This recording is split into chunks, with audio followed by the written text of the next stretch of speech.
Marionette Miller Meek said this was a fact-finding mission. She had a Republican member from Michigan, another one from Georgia. They toured several Iowa energy producers.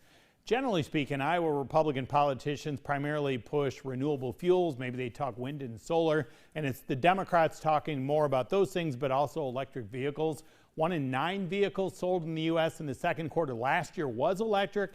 It was 1 in 8 in the second quarter this year. The Democrats' Inflation Reduction Act provides $7,500 tax credits for those who buy certain new electric vehicles. Christina Bohannon supports that act and the potential of EVs. This bill is going to be great for Iowa. This is a bill that is actually going to allow us to be far more energy independent as a country than we have been in a long time. I think that's a huge issue for our economy, for our national security. So I think that's really important. It's also going to reduce costs, fuel costs, energy costs, healthcare costs. So those are things I hear a lot about around Southeast Iowa as I've been going around talking to people. So, you know, that's going to be a real plus. And on top of it all, it actually reduces the deficit. It reduces the deficit more than just about any other bill that we've seen over the last at least a decade. So, you know, this is a situation where good social policy is also good economic policy, and there's a lot in here for Iowa. So you mentioned electric vehicles. You know, I think that's one thing. We also have in there some tax credits for solar power for people's homes, businesses, for their agriculture. You know, and so those are going to be really good things for Iowa. It invests a lot in renewable energy. Obviously, that's an important issue for Iowa, and we already are doing well with renewable fuels here in Iowa. This could make us a national leader, if not a worldwide leader, in renewable fuels. So there's a lot in this bill to like as far as the renewable fuel piece and, you know, making us more independent, lowering fuel and energy costs for people across Iowa.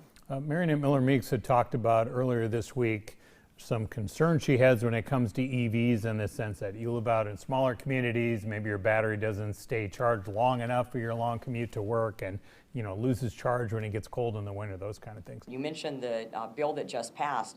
Well, in that bill is that electric vehicles and batteries have to be made from U.S. sourced minerals, but yet we don't allow permitting. So the Duluth mine in Minnesota, which is our largest copper store, has been waiting over a decade to get permitting. We're not allowing permitting for rare earth elements. So it's almost contradictory toward the bill that was passed for what's required in the bill to be able to even do what they've requested that the bill authorizes, which is make electric batteries from U.S. source materials, but we don't allow the permitting. Do you have EV concerns, and are those legitimate? Yeah, we need to invest in the infrastructure to make that happen. And so absolutely. I mean, we need to invest in that. But we can do that in Iowa. We already really have made a commitment to renewable energy here in Iowa, and so I feel like this is completely consistent with that. And this kind of national investment can help us build that infrastructure. The Republican governor, every Republican member of Congress from our state, they've all been down to the border, talking about that border security is not good enough under the Biden administration.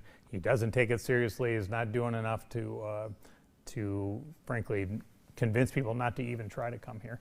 Are they taking it seriously enough? Is there anything that you would push differently? Yeah. So, immigration is such an important issue. It's been really interesting as I've been going all over Southeast Iowa.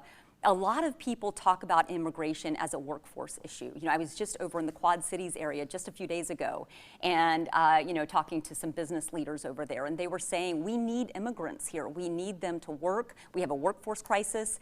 We need them to work, and so a lot of them want help with that. They want to get help to sort through some of the bureaucracy associated with getting visas and things like that for the kinds of employees they really want to hire.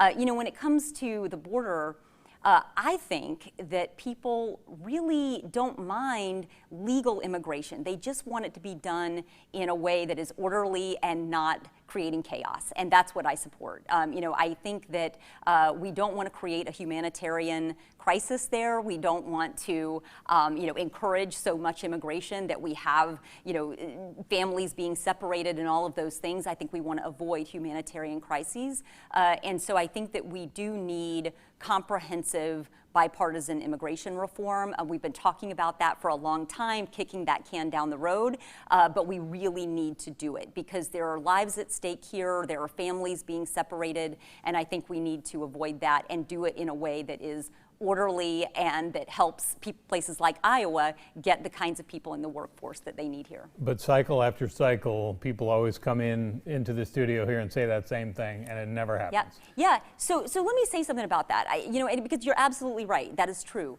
And what I'm seeing is that Mariannette Miller Meeks and others have used this as a wedge issue.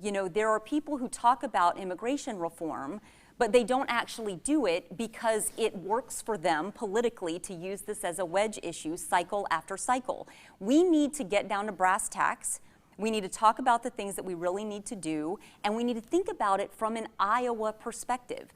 I don't like to get into all of the big controversial issues and just do what the parties tell us to do. We need to talk to the people in Iowa, the business leaders like I was just mentioning, and see what they need with regard to immigration reform, and do that. And take that seriously, not just kind of keep saying the same old things over and over, cycle after cycle, using that as a political wedge issue. But is there anything specifically you've said in what you just said there? I'm not sure you said anything specifically. Are you pushing anything specifically that will change? So for example, one thing I would actually really like to see is and this gets in the weeds a little bit, but since you asked, I'll say it. Complicated subject, for sure. So there's a program that involves our healthcare workers. So for example, we have people who come here on a J-1 visa. They actually study medicine, but then they are required to go back to their home countries for a couple of years before they can return to practice here. I'm going to tell you something. That is a problem for Iowa. We need physicians. We need healthcare workers. We need certain kinds of immigrants. You probably see that on campus. Absolutely. And I know a lot of them who have been through this program, and they came back and they are working in some of our underserved areas. So what we need to do is work to increase the number of waivers that we're getting from the federal government for people so that they don't have to return back to their home country before they can work in our underserved areas in Iowa. That's an issue that I would want to work on right away. All right, up next, we're going back to energy with the Energy Secretary and how she says she's balancing a push for record oil production, but still going green.